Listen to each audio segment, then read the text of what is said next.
Ayun yung bagwis ng second overall champion niya. Ganito do yung nung sinakay. Ayan, tibay ano. Meron pa siyang remembrance. Last flight. Last flight yata yun. Ayan. Ito gusto oh. Gustong pumalag agad. Kanina pa yun. So yun mga lodi, habang nagmumuni-muni ako dito sa kwarto. Tapos nangangalkal ako ng mga old videos. Bigla ako nakita si Kuya Phil.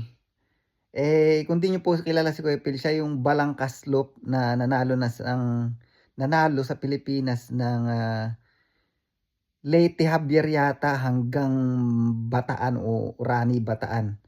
Nilipad ng ibon niya 658 kilometer. Ang pangalan ng ibon si Piu Piu. Yan, nanalo siya ng second overall kung di ako nagkakamali. So, basta naalala ko lang bigla si Kuya Phil. Kasi si Kuya Phil, masarap kausap. Pag di mo kilala si Kuya Phil, medyo maangasan ka sa kanya. Parang ako, napakaangas. Pero napakabait na tao. Ang sayang kausap. Lagi ako nakatawa pag kausap ko siya. Maraming jokes. Marami ring payo sa akin.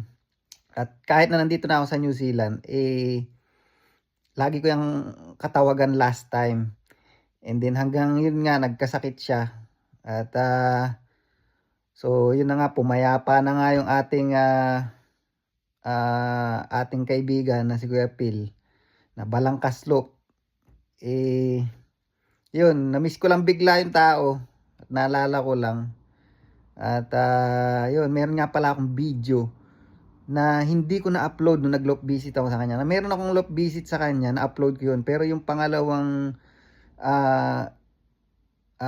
punta ko sa kanya or nag-toss kami, hindi ko na-upload kasi yung time na yun sobrang busy ko na. Tapos napakalakas ng hangin, so ang pangit ng audio. But ngayon, panoorin nyo na lang yung video natin kasi wala rin naman ako masyadong update ngayon sa ating loop mga lodi. But yun, kung nasa ka man Kuya Phil, yan, fly high.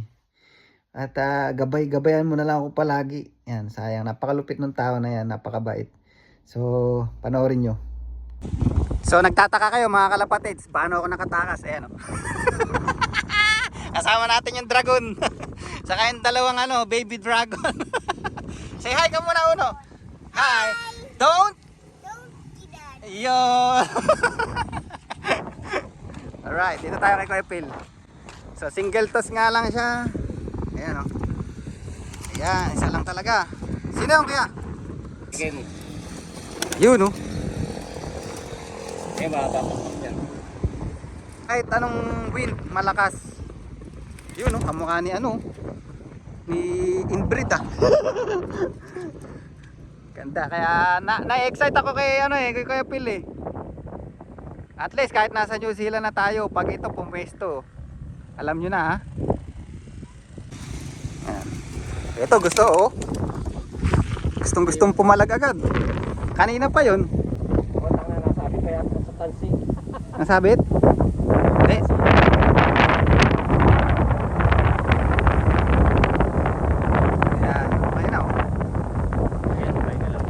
Ito iba na gusto ko rin yung grizzle na yan. Barilin mo sila, barilin mo! Patay! Ayun ganda ilipad. Kak yun Tingnan mo, tapos. Wala na, yun siya lang umangat ng gano'n nilabanan niya talaga Wala na. Yan, isa na yan. Ganda yung na yun, lipad Layo, tingnan mo siya lang umangat niya sa yan. Siya lang lumaban Sino pa itong mga natira? Si Tuka. Tinayo yung tuka mga kalapatids yung tuka, putol. Nakakatuka pa to malakas kumain yun May kaparis ba sa ito? Ganun. Kakto diba? Saka yung brigisel na yun, ayun lang kak mo, bali dalawa. Dalawa lang. Tibay yan. Abangan nyo na mga kalapatids, may sticker pa yung pao.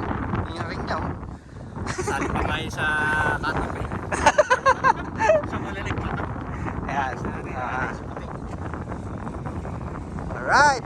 Darna. Single toss mga kalapatids, ang tibay. Iba talaga yung lipad ng grizzle Dumaretso talaga, nilabanan niya agad Anak na kapatid ni Anak ng kapatid ni Piu Piu. Yung doon sa ilalim. Grabe, anak pala ng ano yun. Halos lahat ng ano niya ngayon, kagandahan sa ibon na nililipat ni Kuya Phil, ano na, magkakamag-anak na. Ang galing, nakabuo agad siya ng pamilya nung nag-second overall champion niya. Ayan o, lumalaban o. Yan. Malalaman talaga kung lumalabang umiyang ibon. Ayan, ayan, ayan. Ayun yun sa isa magandang magtos talaga, headwind. Malakas talaga ang ibon pag ganyan. Tibay, Kuya Phil, no? So simula talaga nung first lap, dito ka lang lagi talaga nag-ano. Hindi ko alam, hindi ko maintindihan bakit hindi ka nagtotos sa malayo, sa like 30 kilometer. Minsan nagtotos ka rin ng mga ganung kalayo. As in dito ka lang lagi. Wala, dito lang. Grabe, no? Swerte kung makadagdag pa ako 3 kilometro. Swerte na yun. Tibay, pero consistent yun na every other day or araw-araw pagka mga ano.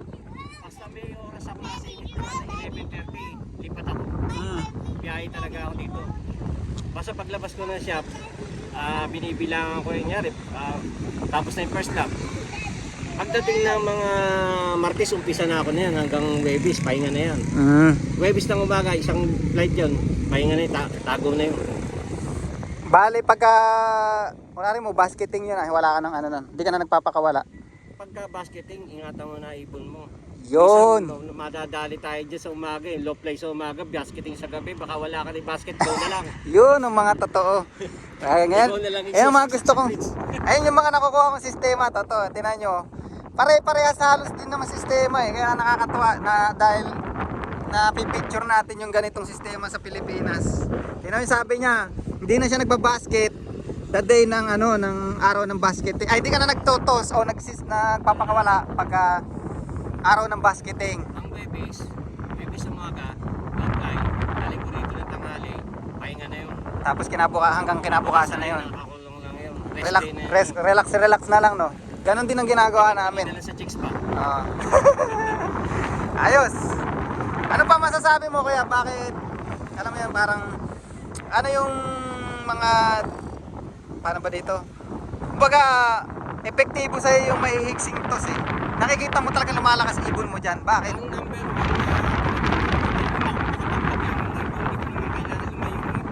kasi may sariling isip eh para makauwi eh. Ngayon, wala tayong magagawa pagka na runway, na lambat, na palko, na barrel, whatever. Labas na tayo dyan. Ang ginagawa lang natin, exercise tayo katawan. Ba't mo ilalayo? Kung mawawala rin lang naman, dito na sa mas malapit, baka sigurado ka mo. Saka na-overwork, no? Stress ang ibon pagka 30 kilometers po. Sa akin sa akin. Iba yung akin. Sila, lumilipad sila doon. Ako basta ako dito lang ako. Hirap na ako. Dahil dito ako nanalo. Yun lang yun. Yun, mahirap siyang kontrahin mga kalapatids kasi nag-second overall eh. Mahirap yun, 7,000 na ibon, magsi-second ka. 7,000 di ko na binilang. Basta alam ko nag-second overall tapos. Yun, di ba? Nanalo nga ako. Di ko naramdaman eh. Yan talaga ang sistema mga kalapatids, iba-iba. Mahirap masabi, no? Mahirap. Basta dyan. Nagulat tayo. Enjoy the flying pigeon. Ganyan. Basta okay lang yung paligid natin. Enjoy lang natin. Kasi ito hobby natin. Iba na naman tayong ibang hobby. Pagkagising nga natin, nandun na tayo sa ilalim ng loob. Tinitingnan na yung dumi. Di ba nagluluto? Nandun ka na sa loob. Hinihimas mo na ibon mo. Di na nakapag good morning kay Mrs. no? Diretso na. Lalo na pagka derby. Kanya-kanya muna. Takas-takas lang. Ang Ayos. pinakamaganda niyan, last lap. Binuksan ako ng gate ng asawa ko palabas ako sa basketball. Hindi niya alam na last lap yun. Saka meron pala akong tanong, nabanggit mo nung nakaraan, si Piu Piu mo, bumagsak yung condition nung nung what? Yung last 10 days. Ayan, yung last 10 days Yung last 10 days, nagkaroon ako ng problema. After niya Margarita, magpipig siya ng Wednesday. Oh. Eh, hindi naman Wednesday ang namin, yung basketing namin. Ang total pit niya, Sunday. Oh. Sabi ko kung Sunday to, medyo maganda pa yung katawan niya, baka hindi ganun yung speed. Wala tayong magagawa, inabot tayo na natin Wednesday. Ngayon, nangitlog ng Sunday ang ibon. Naramdaman ko, gusto niya kung nandun na sa bugat. Yung kapares ni Piu Piu. Oo, kaya nung on that day, ayaw niya na magkain. Ganun pala ka yung pagka nangitlog ang hen, parang ang isip niya, sa bote talaga. Buti nga, pagka nakikita ko ni Pepe, lalabas tutukarin konti. Pagkatangali ako, lumalabas tumakita lang. Sabi ko, parang may collection kami ng ibon. Okay lang ka, hindi kaya na, tuka. Siguro, pinakamarami 10. Buti lang, pasok sa... Nung binasket ko ng Wednesday ng gabi, nung naibasket ko na siya doon sa crates, makikita ko yun doon dito. Diyan sa balot box mo na. Sa ballot box. 3 luksak na dumi. Basa. Basa lahat. So anong ibig sabihin pag basa na gano'n? Down na yung buwan niya, condition niya. Hindi na siya yung talagang sabi natin yun. Yun wala. Basa talaga. Ang panalangin ko na lang makauwi siya. Wala na, masaya na ako makauwi lang. Hindi ko hinahabol ko noon. Basta makauwi na siya, masaya na ako. Eh nakauwi. Oo pa rin. Sobrang saya, no? Kung mahirap pagkatalon eh, baka mauntok ako. Masaya. Hindi lang ako yung nagkakatalon. Masaya lang, naramdaman ko. Tumahimik lang ako, parang hindi ko makakon na kung ano nangyari. Pero basta bumagsak na yung konting tears pa. Yun. Tears of joy. Yun ang pinakamasarap. Sarap na. Nung nakita mo si Pew bumalik. Balikan ka. Pwede yung paghihirap mo na hanggang dito ka lang sa Mabatang. Makikita mong ibon mo nakarating na ng Javier Leyte. Javier Leyte. 658 kilometer yun, no? Oo. Grabe. 658 kilometers. Sana all. Wala pa yung pag-wish niya na. Nandiyan na yung bagwes. Ang pag-wish nandito. Pakita mo nga sa atin yung bagwes niya, ano? Tingnan nyo yung bagwes ni second overall champion niya, mga kalapatids, nung nilapad. Ayun, o. Ayan. Ayun yung bagwes ng second overall champion niya. Ganito daw yung nung sinakay. Ayan, tibay, ano? Meron pa siyang remembrance. Last flight. Oh, last flight yata yun. Oh, night flight. Pang night flight yata. Tingnan nyo naman, lagas-lagas na. Imagine mo kasama pa sa motor. Oo, grabe, Alam no? ko dalawa yun nandito pero di ko na yun. So ito, nakakabit pa sa kanya nung ano to, nung nilipad mo ng Javier Leyte. Grabe, tingnan nyo. Siya April na. Tingnan nyo, ipakpak. Nakauwi pa ng malayo. Halimaw, no? Ayan, o. Halimaw yung ano, yung si Pew Pew na second overall niya, champion. Tibay. Ang pangalan sa BFRC niyan, Voyager 77. Ha? Voyager 77 yung ID na, yung pampo doon. ID Ah, number ko doon. ID number mo. Dati ba kasi ano yung ID, ano mo? Ang talagang lot name ko, Voyager 77. Ah, Ngayon, nung lumaro ko rito sa BFRC, nag-announce yung si Vice Homebound. Vice Homebound, shoutout! yan. Mga press spots, shoutout sa mga coordinator natin. Boss Kilabot, Boss Oranger. Yan. Yan. Baka mamaya sabihin nyo, nalimutan ko kayo ha. Lahat ng grupo, si Renan, si Kirat. Ah, si Reynald Carrion.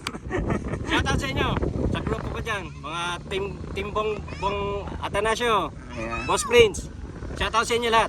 Yan. Shoutout.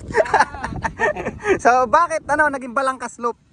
Nung first lap noon, bago mag first lap, nag-ano si Vice Homebound. Sabi niya, baka may gusto magpalit ng loop name. Eh, nagkati-katihan ko, yung loop ko hindi matapos-tapos. Naisip ko, Balangkas na lang kasi structure lagi yung kampoy, walang katapusan eh. Unfinished yung trabaho ko ba?